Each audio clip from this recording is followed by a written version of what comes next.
শেখ হাসিনার বিরুদ্ধে জুলাই গণহত্যার মামলার রায় আগামী সোমবার। সর্বোচ্চ সাজার আশা প্রসিকিউশনের।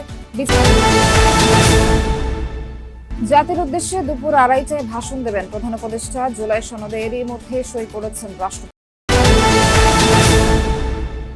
আইন শৃঙ্খলা বাহিনী তৎপরতায় ফরিদপুরের ভাঙা হয়ে যান চলাচল স্বাভাবিক। কড়া নিরাপত্তার মধ্যেও রাতে ঢাকা সহ কয়েক জেলায় নাশকতার বিরুদ্ধে বিভিন্ন স্থানে বিএনপি, জামায়াত সহ অন্যান্য দলের অবস্থান। কার্যক্রম নিষিদ্ধ আওয়ামী লীগের নেতাকর্মীদের প্রতিরোধের ঘোষণা। আসসালামু আলাইকুম। এতক্ষণ শুনছিলেন সংবাদ শিরোনাম, এখন শুনবেন বিস্তারিত। জুলাই গণহত্যার মামলায় সাবেক প্রধানমন্ত্রী শেখ হাসিনা সহ 3 আসামির বিরুদ্ধে আগামী 17 নভেম্বর রায় ঘোষণার দিন ধার্য করেছেন আন্তর্জাতিক অপরাধ ট্রাইব্যুনাল। ট্রাইব্যুনাল 1 এর চেয়ারম্যান বিচারপতি মোহাম্মদ গোলাম মুর্তজা মজুমদারের নেতৃত্বাধীন 3 সদস্যের বিচারিক প্যানেল রায়ের দিন নির্ধারণ করেন। ব্রিফিংয়ে চিফ প্রসিকিউটর তাজুল ইসলাম বলেন, যত শক্তিশালী হোক না কেন শাস্তি পাবে অপরাধীরা। একটি সঠিক রায়ের মাধ্যমে দেশের মানবতাবিরোধী অপরাধের ইতি ঘটবে বলেও জানান তিনি। বলেন, সর্বোচ্চ শাস্তির প্রত্যাশা প্রসিকিউশনের। বিচার বানচালের জন্য যারা উস্কানি দেবে তাদের বিরুদ্ধে ব্যবস্থা নেওয়া হচ্ছে। কোনো কর্মসূচি বিচারে প্রভাব ফেলবে না বলে জানান চিফ প্রসিকিউটর। এ সময় রাষ্ট্রনিযুক্ত আইনজীবী মোহাম্মদ আমির হোসেন বলেন, এই মামলার বিচারে রাষ্ট্রপক্ষ থেকে কোনো অসহযোগিতা করেনি। আমরা একটা দীর্ঘ যাত্রা শেষ করেছি, আমরা এখন চূড়ান্ত পর্বে উপনীত হয়েছি। আশা করছি ইনশাআল্লাহ 17 নভেম্বর আদালত তার সুবিবেচনা, তার প্রজ্ঞা প্রয়োগ করবেন। আমরা যে প্রক্রিয়ার মধ্য দিয়ে এসেছি সেটা ট্রান্সপারেন্ট ছিল, আপনারা সবাই তার প্রত্যক্ষ সাক্ষী। এখানে অকাট্য প্রমাণ, শক্তিশালী সাক্ষ্য প্রমাণ সব কিছু তুলে ধরা হয়েছে। জাতির সামনে এই বিচার হয়েছে, আইনজীবী নিয়োগ দেওয়া হয়েছে, দুনিয়ার সামনে ক্রিস্টাল ক্লিয়ারভাবে উপস্থাপন করা হয়েছে। আমার কিছু সীমাবদ্ধতা ছিল, সেই সীমাবদ্ধতা আমার ক্লায়েন্টরা অনুপস্থিত থাকার কারণে। আমি তো রাজসাক্ষীর সাজা চাবো না, সে তো আসামি। আমার আসামিদেরকে ভর করে নিজে বাঁচার জন্য সেই নিজেকে অ্যাপ্রুভার ডিক্লেয়ার করেছে।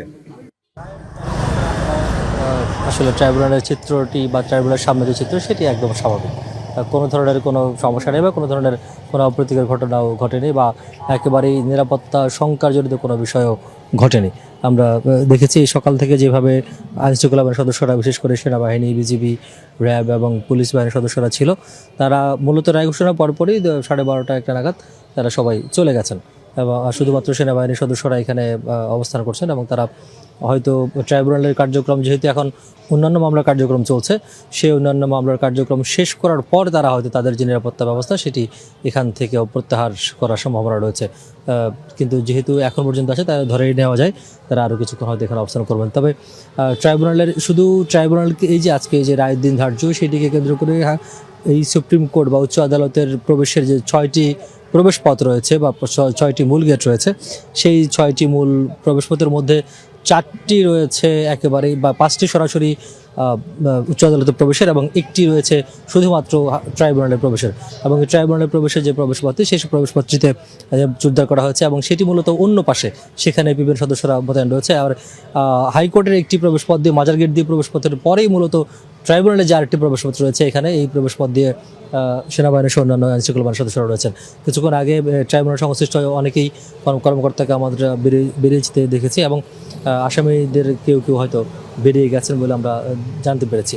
তো আশা করা যায়, যেহেতু সকাল থেকে এখন পর্যন্ত কোনো ধরনের অপ্রীতিকর ঘটনা ঘটেনি বা কোনো ধরনের উদ্বেগজনক কোনো পরিস্থিতি তৈরি হয়নি, জীবনযাত্রা স্বাভাবিক হতে শুরু করেছে। সকালে কিছুটা গণপরিবহন, ব্যক্তিগত পরিবহনের সংখ্যা কম থাকলেও ধীরে ধীরে সেটি অনেকখানি বেড়েছে নগরীতে। রিয়াজ, আপনাকে অনেক ধন্যবাদ। জুলাই সনদে স্বাক্ষর করেছেন রাষ্ট্রপতি মোহাম্মদ শাহাবুদ্দিন। বেলা 2:30টায় জাতির উদ্দেশ্যে ভাষণ দেবেন প্রধান উপদেষ্টা doctor Mohammad Yunus. Bangladesh vision, BTV news এবং বিটিভি ওয়ার্ল্ড এ ভাষণ সরাসরি সম্প্রচার করবে। প্রধান উপদেষ্টা তার ভাষণে জুলাই জাতীয় সনদ বা সংস্কার প্রস্তাব বাস্তবায়নের বিষয়ে সিদ্ধান্ত জানাতে পারেন।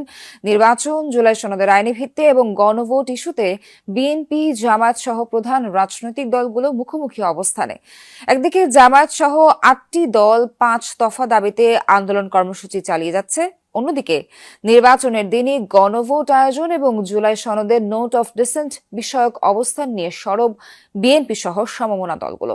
এমন প্রেক্ষাপটে জাতির উদ্দেশ্যে ভাষণ দিতে যাচ্ছেন প্রধান উপদেষ্টা অধ্যাপক মোহাম্মদ ইউনূস। এদিকে প্রধান উপদেষ্টার সভাপতিত্বে তেজগাঁও কার্যালয়ে অনুষ্ঠিত হয়েছে উপদেষ্টা পরিষদের বৈঠক। জানা গেছে, জুলাইয়ের সনদ বাস্তবায়নের বিষয় নিয়ে আলোচনা হয় উপদেষ্টা পরিষদের এই বৈঠকে। সোহার, আপনি জানেন যে জাতীয় ঐক্যমত্য কমিশন 28 অক্টোবর প্রধান উপদেষ্টার কাছে জুলাই সনদ বাস্তবায়নের প্রক্রিয়া নিয়ে রিপোর্ট জমা দিয়েছিল। কিন্তু এর পরে প্রধান দুটি দল, বিশেষ করে বিএনপি এবং জামাত, কবে বাস্তবায়ন প্রক্রিয়া নিয়ে বিপরীতমুখী অবস্থান নেয়। এই প্রেক্ষাপটেই কিন্তু প্রধান উপদেষ্টা জাতির উদ্দেশ্যে ভাষণ দেবেন দুপুর 2:30টায়, কিছুক্ষণ পরেই। তো সেখানে মূলত প্রধান উপদেষ্টা আমরা যতটুকু জানতে পারছি যে গণভোট কবে হবে।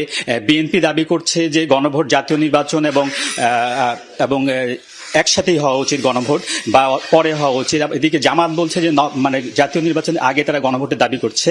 তো সেখানে গণভোটটা আসলে কবে হবে এ বিষয়ে তিনি ধারণা দিতে পারেন এবং গণভোটে কি কি প্রশ্ন থাকবে, কেন 84টি প্রস্তাব স্বাক্ষর করেছে কিন্তু রাজনৈতিক দলগুলো জুলাই সনদের। তো সেখানে আসলে কোন কোন প্রস্তাব থাকবে, 4টে না 5টা প্রশ্ন থাকবে আমরা যতটুকু জানতে পারছি, সেসব বিষয়ে উনি ধারণা দেবেন। এছাড়া আপনার যেটি হলো যে আপনার সংসদের যে উচ্চকক্ষ যে পিআর পদ্ধতি নিয়ে আলোচনা হচ্ছে, তো সেই পিআর পদ্ধতিটা সংসদের সংখ্যানুপাতিক পিআর পদ্ধতিতে হবে কিনা, সংসদের উচ্চকক্ষ গঠিত হবে কিনা, সেই বিষয়ে উনি ধারণা দিতে পারেন। তো কিন্তু এইসব বিষয় নিয়ে আপনার যে প্রধান উপদেষ্টা যে বক্তব্য দেবেন, এর আগে তিনি গতকালও রাজনৈতিক দলগুলোর সাথে কিন্তু প্রধান উপদেষ্টার পক্ষে কয়েকজন উপদেষ্টা কিন্তু রাজনৈতিক দলগুলোর সাথে অনানুষ্ঠানিক আলোচনা করেছেন। যদিও তারা জামাত সহ ইসলামী দল আন্দোলনের মাঠে আছে, তারা কর্মসূচিও ঘোষণা করেছেন। এরপরও কিন্তু এবং বিএনপিও বলেছেন তাদের দাবি না মানলে তারা মানে এটা মানবেন না। তো তারপরও কিন্তু উপদেষ্টারা রাজনৈতিক দলগুলোর সাথে আলোচনা করেছেন। যতটুকু আমরা জানতে পারছি সেটি হলো যে একই দিনে গণভোট এবং জাতীয় নির্বাচনের আয়োজনের বিষয়ে এক ধরনের সিদ্ধান্ত আছে হয়তো সরকারের, এবং এর পাশাপাশি সংসদের যে উচ্চকক্ষতে আপনার সংখ্যানুপাতিক বা পিআর পদ্ধতি সেটিও বিবেচনা করছে সরকার। তবে আসলে শেষ পর্যন্ত কোন পদ্ধতি করা হবে, গণভোট জাতীয় নির্বাচন একই দিনে হবে না আগে হবে, এটি আসলে কিছুক্ষণের মধ্যেই প্রধান উপদেষ্টা যে ভাষণ দেবেন সেই ভাষণে আসলে পরিষ্কার হবে। এছাড়া প্রধান উপদেষ্টার ভাষণে আপনার এখনকার যে রাজনৈতিক পরিস্থিতি, বিচারকে কেন্দ্র করে সাবেক ক্ষমতাচ্যুত প্রধানমন্ত্রী তার বিচারের রায় হতে যাচ্ছে, 17 তারিখ রায় ঘোষণা করা হবে।